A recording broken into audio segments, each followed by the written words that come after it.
Okay, my name is Witho Magustin, and I'm a Haitian. I come from Haiti, and I think that's it. Everything was normal. People,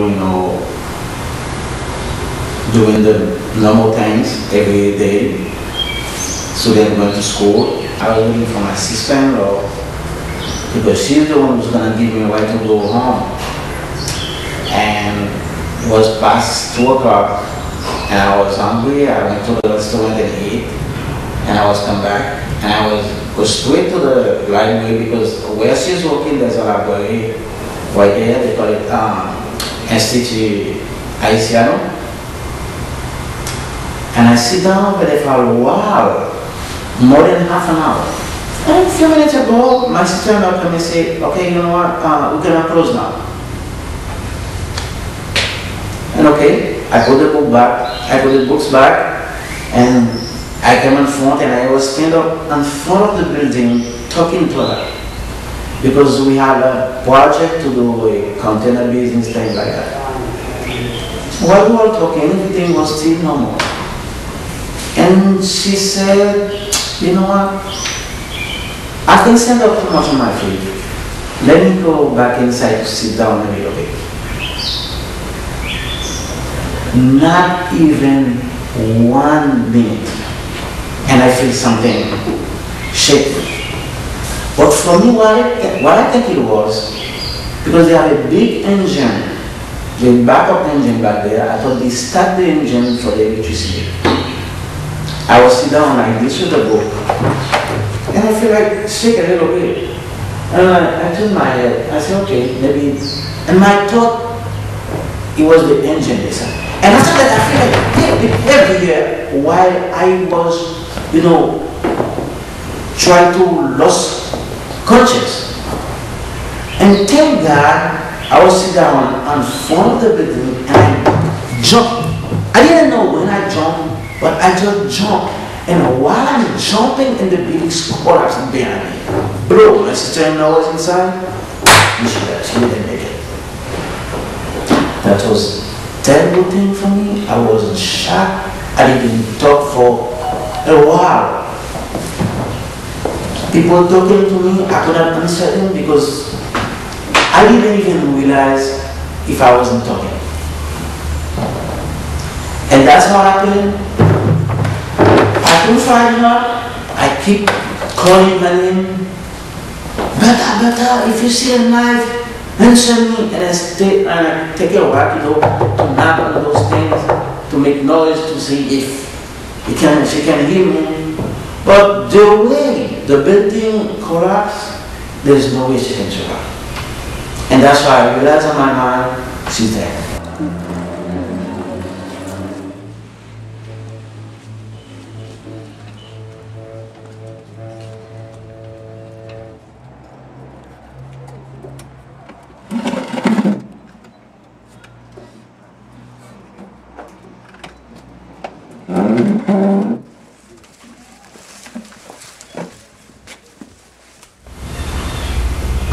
And when I went outside, I thought that was the only building collapsed because it was the oldest one in the yard from the ex-president Lescaut, and it is I don't remember, it's 1936.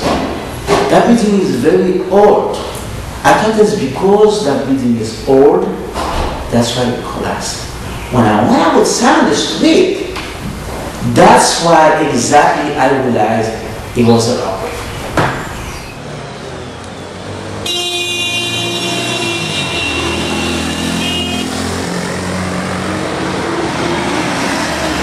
There's no electricity, no communication, nothing. You only hear people screaming or people who didn't get injured, who try to help.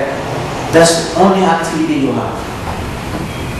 That's the only activity you have in that night. It was very scary, people sleeping on the street.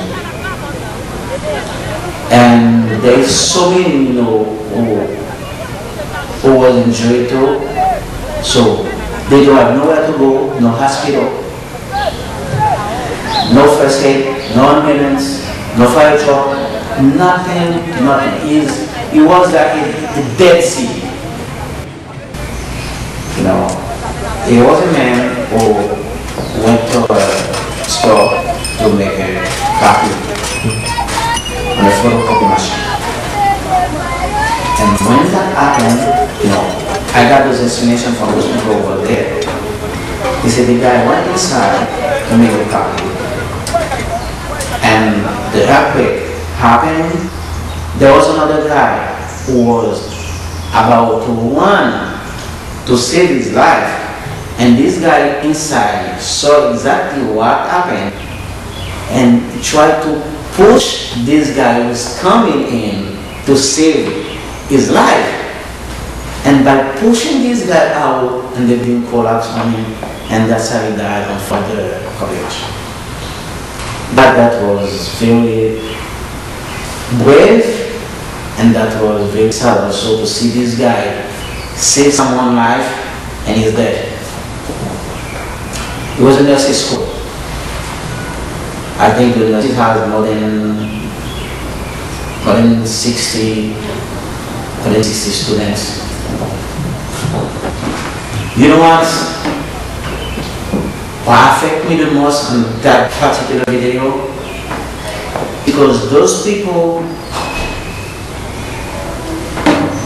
they go to school to learn how to help people, you know, to take care of people if you get sick.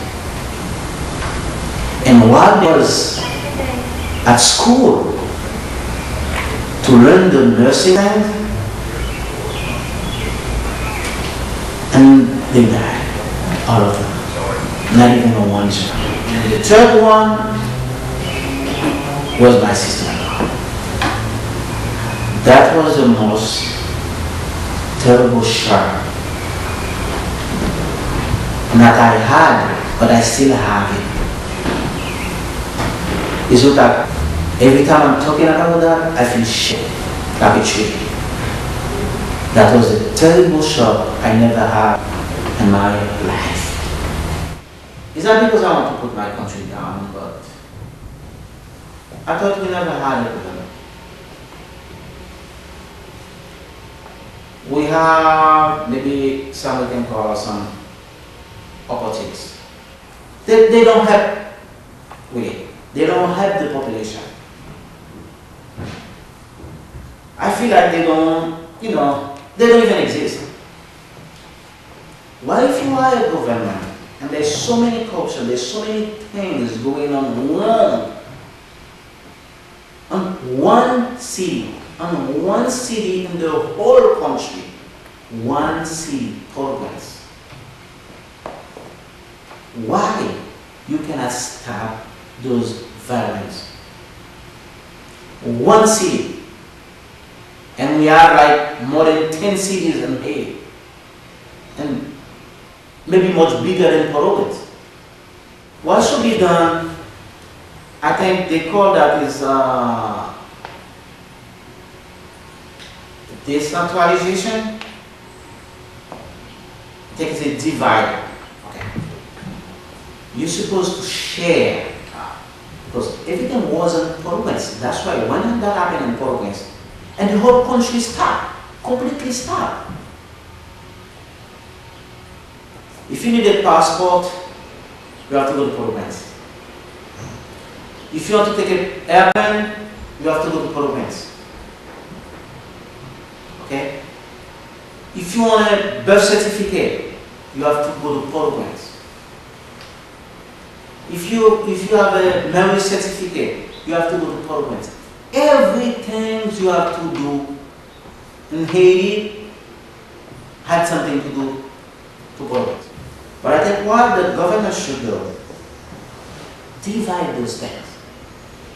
Leave the capital like as a capital, as a tourist place, or people can go to visit, because that's the way it was before. People coming from all over to explore Haiti. So why now people think Haiti is the poorest country in the whole Caribbean? It's because they don't have no law. People don't respect law. They don't have nobody to make people respect law. Because there's a lot of corruption. And that's what happened. And people have to change that mentality.